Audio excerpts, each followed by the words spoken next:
Hello. Welcome to Tea Leaf Readings. My name is Lenore, and today we're going to be looking at your tea leaves. So we're going to begin right at the top, right up in here. And once again, I forgot to grab my little stick. We'll have to use my pen, one of my writing pens. We have the A right there, and it's a capital A. It looks stylized. It's pretty. It reminds me of like an illumination in an old book. It really is like something formal. Like it means business, like a letterhead or the beginning of like a love letter or an important signature. You know, something that holds a lot of meaning, a lot of emotion.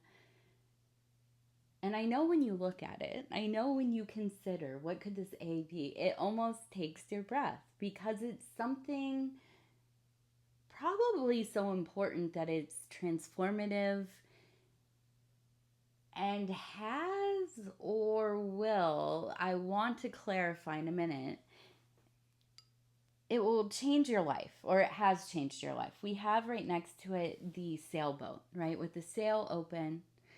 Boats, in my estimation, as far as symbolism goes, especially within these readings, indicate movement, okay? A choice to really change. I mean, not just like, okay, so when I see the horse and a person on top of it, I know, okay, we're intentionally making some kind of decision. Now, this might be like, you know, I'm gonna have, a salad for dinner instead of pasta or whatever. These are kind of smaller, important decisions, but maybe not super life changing, okay? But then when we get to like the boat is a vessel that is, that's an intentional getting your things together, getting them packed, getting yourself ready. You're going out to the coast. You're going out to the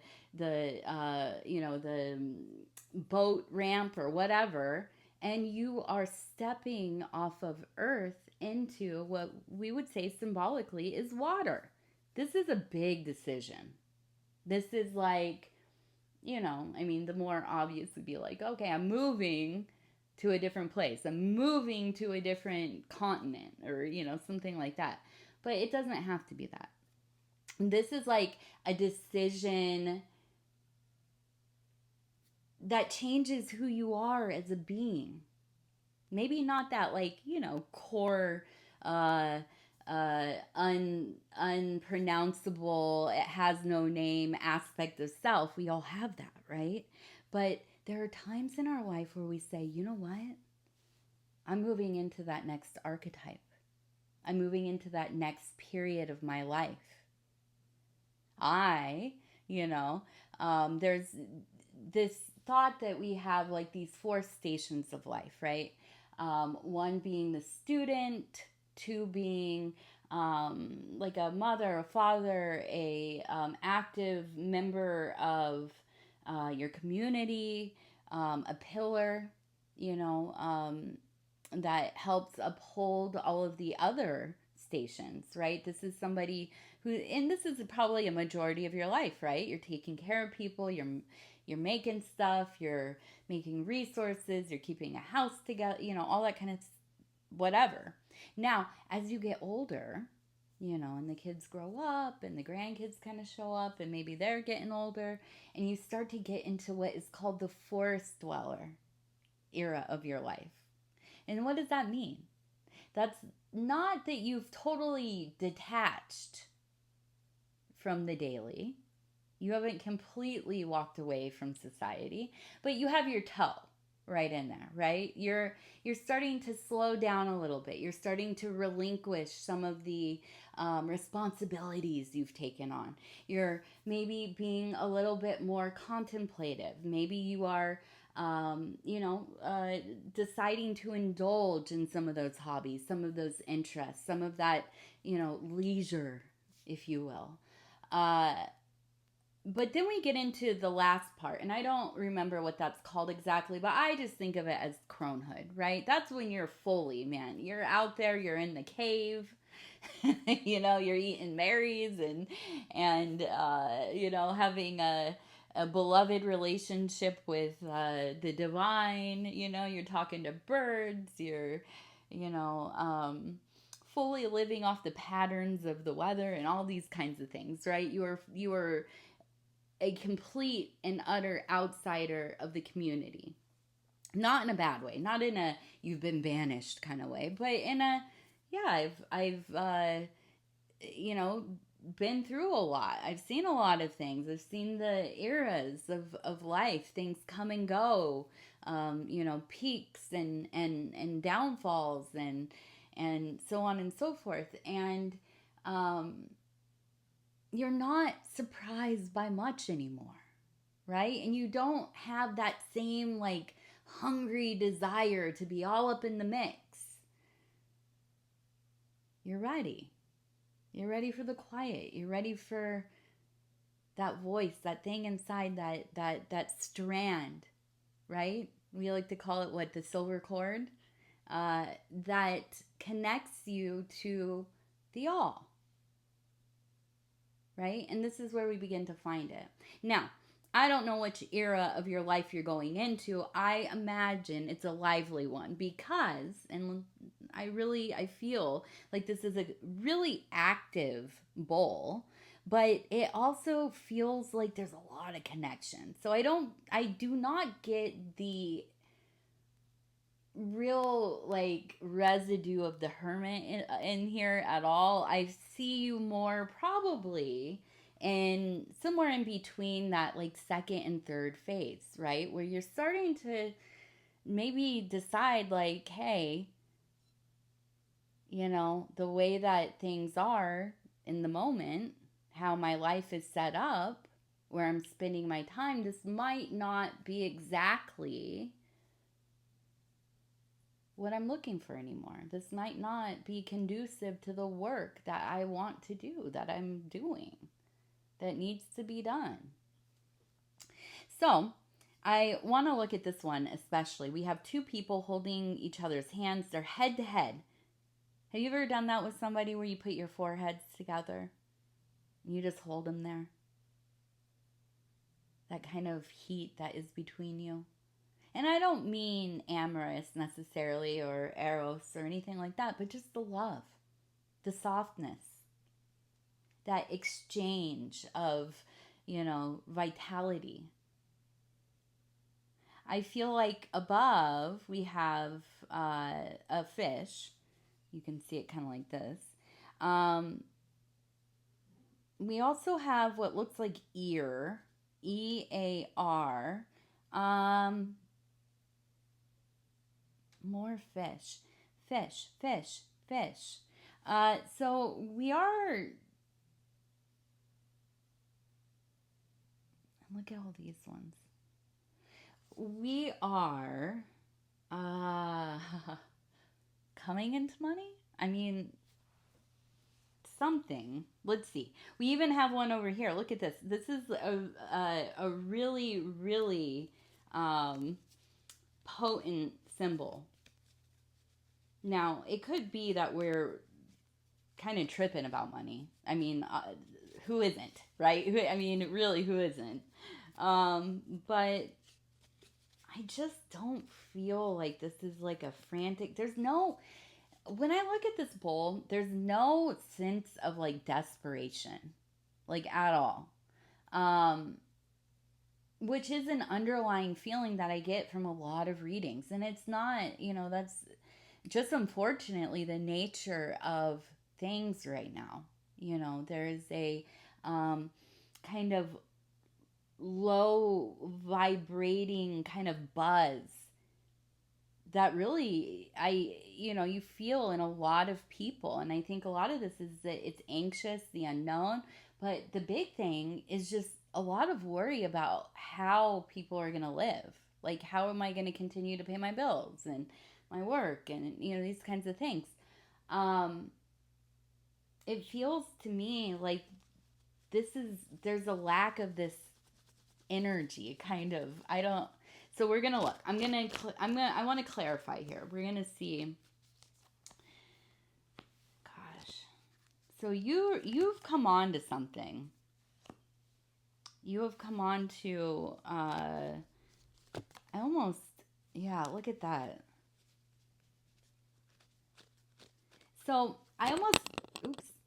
I almost wonder if, like, during the last, I don't know, 5-10 years, if there wasn't a situation where, I don't know, like, you within your career, uh you maybe you couldn't find work within the industry, or the work that was going to pay what you wanted, or maybe you worked for a business for a long time and they went under, or something like this, where it feels like there was this very, not like a build up where you had a choice, right, where it's like, I'm gonna, like, have to sacrifice some things here and we'll figure it out. And this was a quick, like, this is over and I gotta figure it out, right?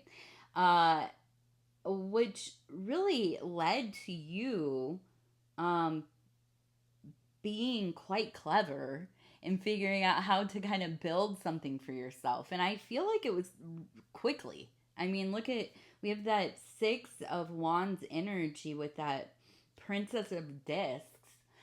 And so I feel like it's almost kind of like something that you had been good at for some time. It's not like all of a sudden you just, I don't know. I'm trying to think of, like, what kind of thing. Like, you bought like a storage unit company or something, and you didn't have to have exactly the skills to kind of do that, aside from the business aspect, of course. But this is more like, I don't know, like, you're fixing cars, painting cars, detailing cars, or I don't know why I'm on cars, but you know what I mean. And you had to learn how to do the thing, and you over time taught yourself how to be pretty good at it, right? And I say that you're teaching yourself because we're in that earth energy. We're absolutely have our hands in the dirt, right?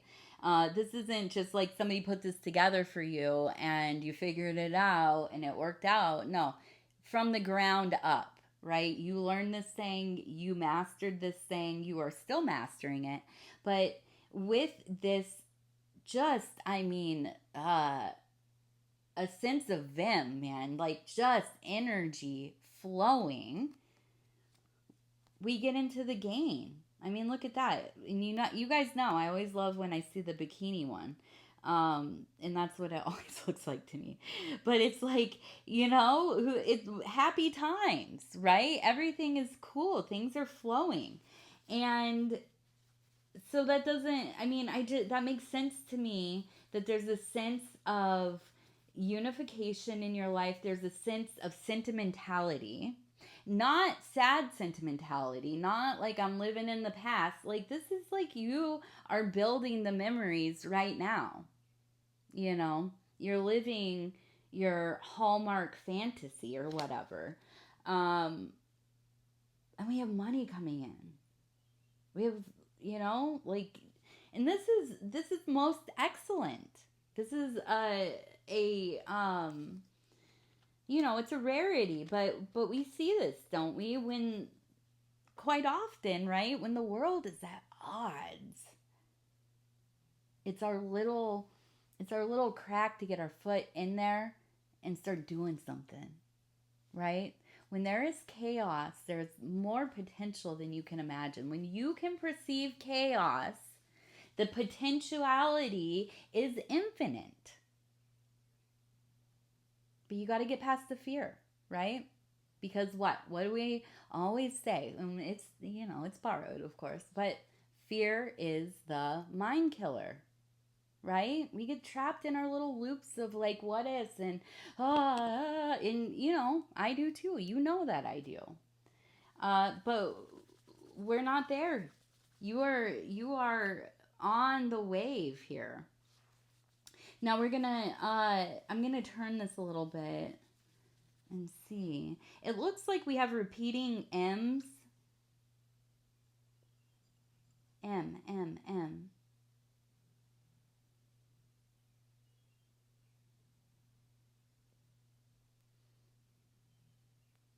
We have a sister or like a good friend. They're very lunar. This is a very lunar person. They come and go very, kind of, I would say most people say that they're kind of have a cold disposition, but this is somebody that, I mean, they're like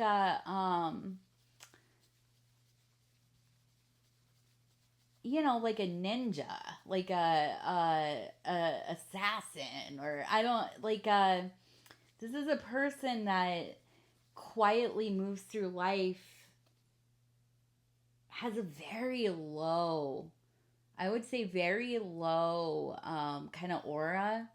Not low in the not low vibrating, but hidden stealth. Very stealth person. Um, Not somebody to mess with at all.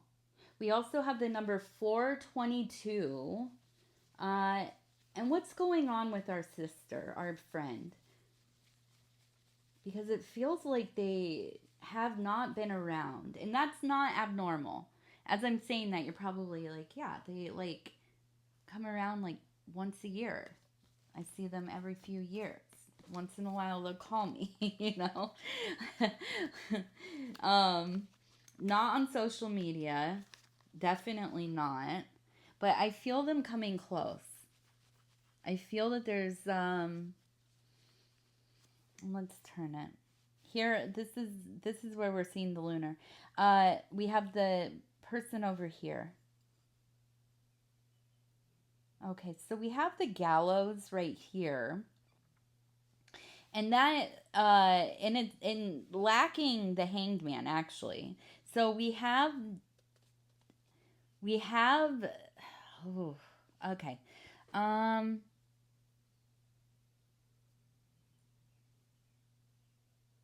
we have like an old mess coming up here.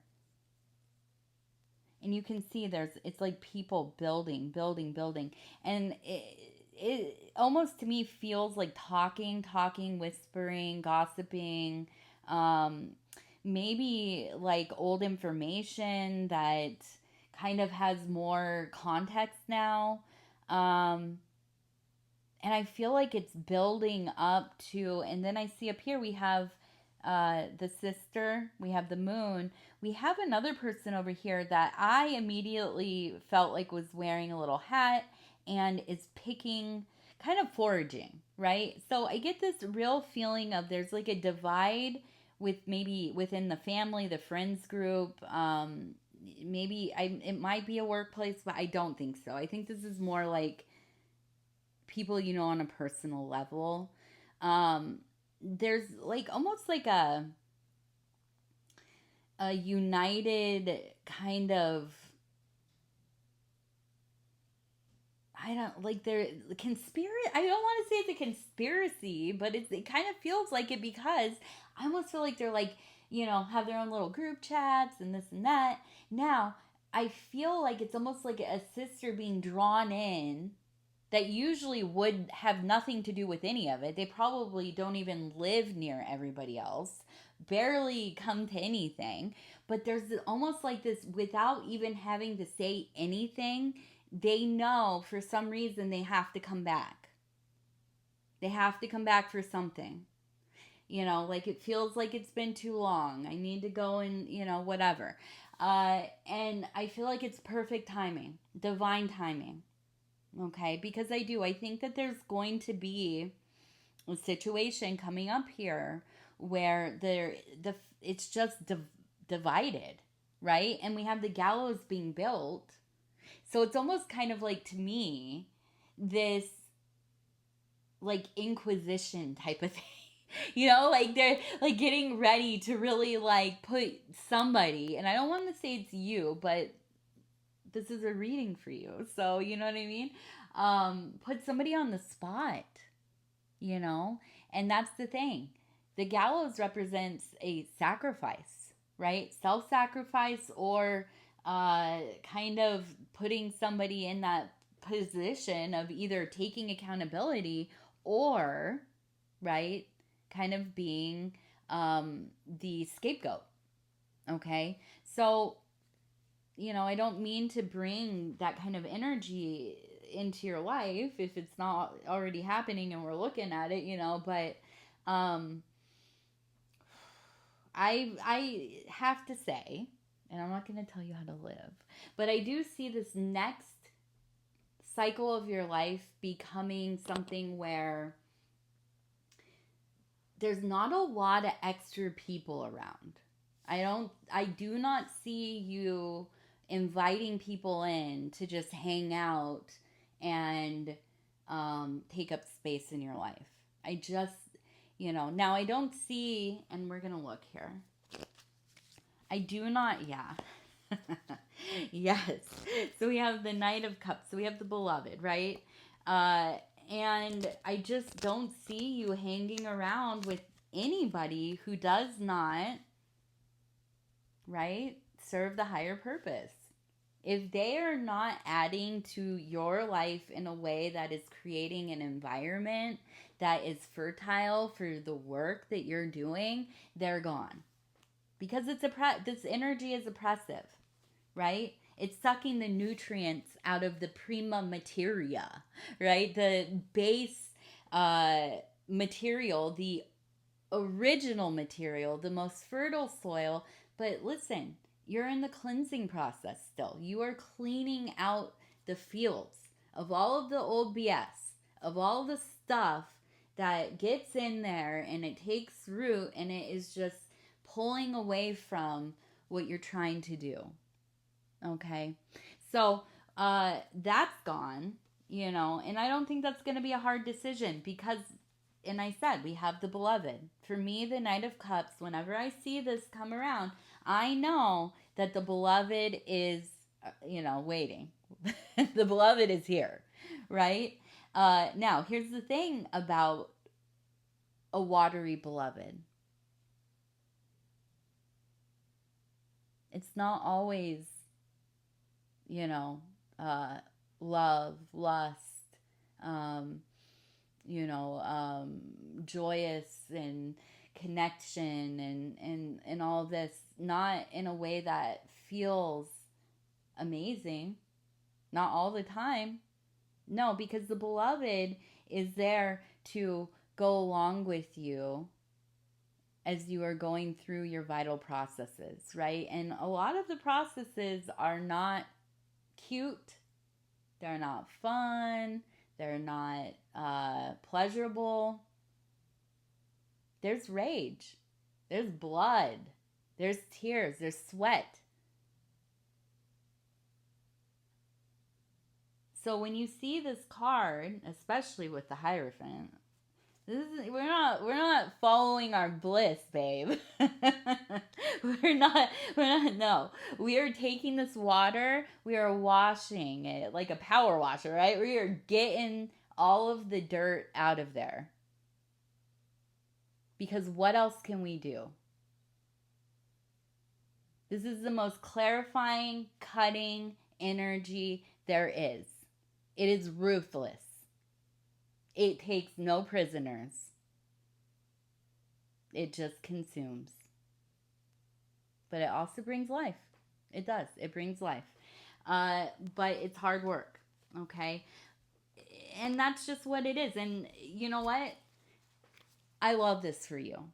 And why do I love it for you? Because I don't feel like you are scared, not even one little ounce. You are 10 toes down, chin up, and you're ready to do what you have to do. And I love that. I love that. All right, let's see. We have, it looks like...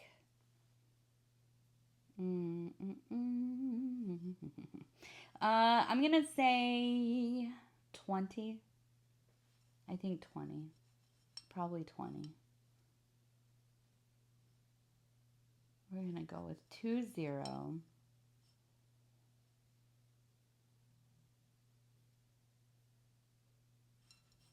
We do have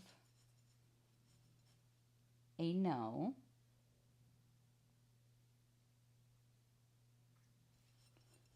We have a no. Is this your no or their no?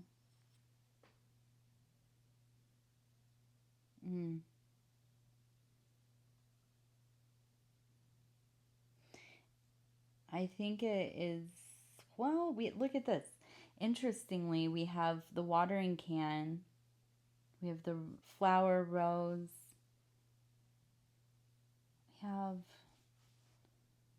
a frog, we have a cat that's in a reclining position. We have the face. It just, I feel like it's like it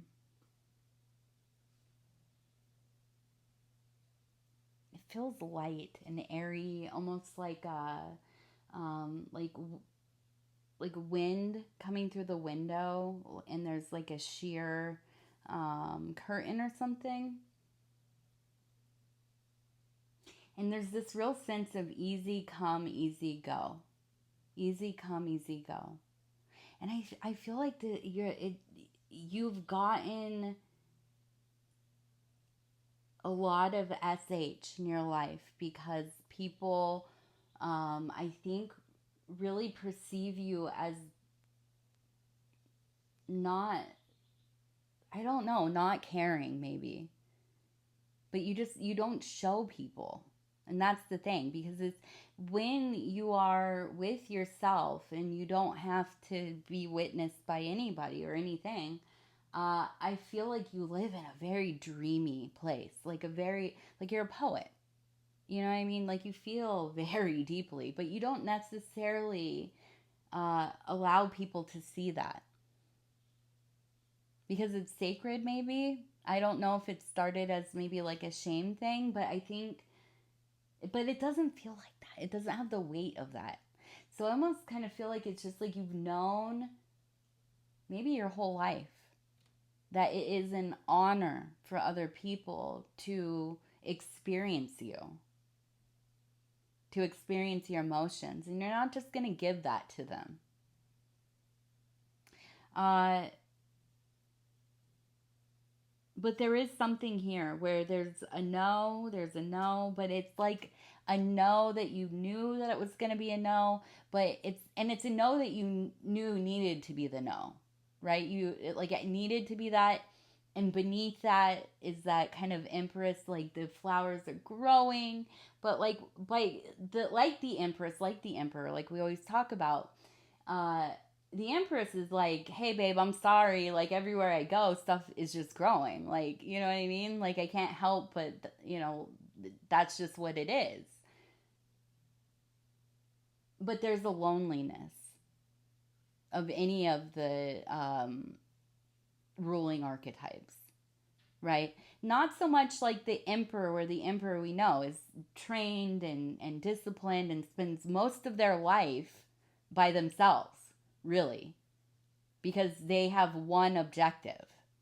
They have to learn a lot of things, but they also have to be detached.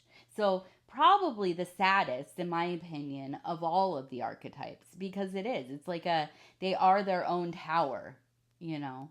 Um, there is a tint of that in the Empress. So, there is a sense of bridging that though somehow. You know what I mean? Like you are able to make it work for you. And it's beautiful. You must be like I don't know, what are you? Like a Capricorn with like Aquarius or something? I don't know. Yeah. So there's a no, but you already know there's going to be a no. Lean into the no. Write some poems about it and then share them because I want to read them. All right. Well, you guys, I have to go. This was a lot longer than I thought. I don't have any lucky numbers, so we'll just pick our lucky. There we go. 10 of Cups. There's your lucky card for the day. Thank you, thank you, thank you. I love you so much. Take care of yourselves. We will talk soon, and bye-bye.